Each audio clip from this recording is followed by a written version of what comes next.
যারা আল্লাহর রাসূলের জন্মকে অবিশ্বাস করবে আর বিশ্বাস করে সেই নবীর আমিত আদর্শ সিরাতকে যারা তাদের জীবনে ইউনিফর্ম বানাবে, তারাই আবু বকরের মতো শ্রেষ্ঠ মানুষ হইতে পারবে। কথা বলেন ঠিক কিনা?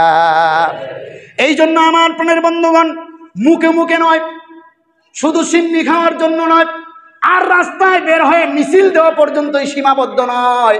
আল্লাহর রসুলকে এমনভাবে ভালোবাসতে হবে, নিজের জীবন, নিজের মরণ, নিজের মা বাবা, নিজের সন্তান, নিজের ধন সম্পদ সব কিছুর চাইতে আল্লাহর রসুলের মহব্বত আমার অন্তরে সবচাইতে বেশি হওয়া চাই। কথা বলেন ঠিক কিনা?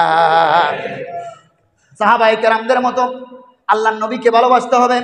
শুনেন তাহলে একদিনের একটা ওয়াকা। আল্লাহর রসুলের সাহাবী হযরত আবু তালহা রাদিয়াল্লাহু তাআলা আনহু উহুদের যুদ্ধের মধ্যে আমার নবী আহত হলেন।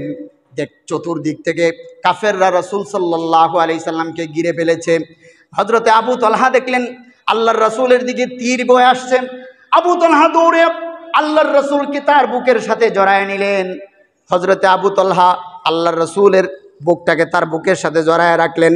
আবু তালহা চাইলে আল্লাহর রাসূলের দিকে পিঠ দিয়ে সামনের দিকে কাফেরদের সাথে মোকাবেলা করতে পারতেন কি পারতেন না? কথা কয় না, পারতেন কি পারতেন না? আবু তালহা চিন্তা করে দেখলেন আমার রাসূল আমার কাছে সবচেয়ে প্রিয়, আমি তো তাকে ভালোবাসি, আর আমার ভালোবাসার প্রিয়তমের দিকে আমি পিঠ দিব, এইটাও আবু তালহা সহ্য করতে পারলেন না। সাহাবায়ে কেরাম আমার নবীকে কত ভালোবাসত। চতুর্দিক থেকে কাফেররা খুব বেশি বৃষ্টির ন্যায় তীর মারতেছে, এমন সময় আল্লাহর রাসূলের দিকে পিঠ পর্যন্ত দেয় নাই।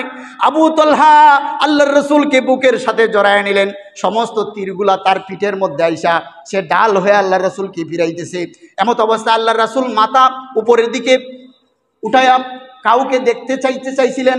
এমত অবস্থায় আবু তালহা ডাক দিয়ে বলে, ইয়া রাসূলুল্লাহ, ইয়া হাবিবাল্লাহ, আপনার খেজমতে আমার মা বাবা কুরবান হোক, আমি আপনাকে অনুরোধ করে বলছি নবী গো, আপনি মাথা উপরের দিকে উঁচু করবেন না। যদি আপনার গায়ে একটা তীর লেগে যায়, আমি আবু তালহা আমার আল্লাহর কাছে জবাব দিতে পারবো না। সুবহানাল্লাহ। তাদের মতো আল্লাহ নবীকে ভালোবাসতে হবে। কথা বলেন ঠিক কিনা? আমরা সিন্নি খাওয়া পর্যন্তই। আবার হুজুররা কোরআন হাদিস থেকে সত্য কথাগুলো বললে কেউ কেউ আছে হুজুরের বিরুদ্ধে গিয়ে মিষ্টি খায়। কথা কন ঠিক কিনা? আছে না নাই? মরলে পরে জবাব দিতে হবে। এই জন্য মিষ্টি খাওয়ার নাম আল্লাহর রাসূলের মহব্বত নয়।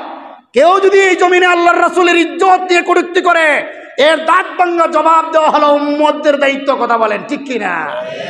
যারা আল্লাহর রাসূলের জন্য রক্ত দিতে পারবে, জীবন দিতে পারবে, তারাই প্রমাণ করবে আমরা আল্লাহর রাসূলের সঠিক উম্মত। কথা বলেন ঠিক কিনা?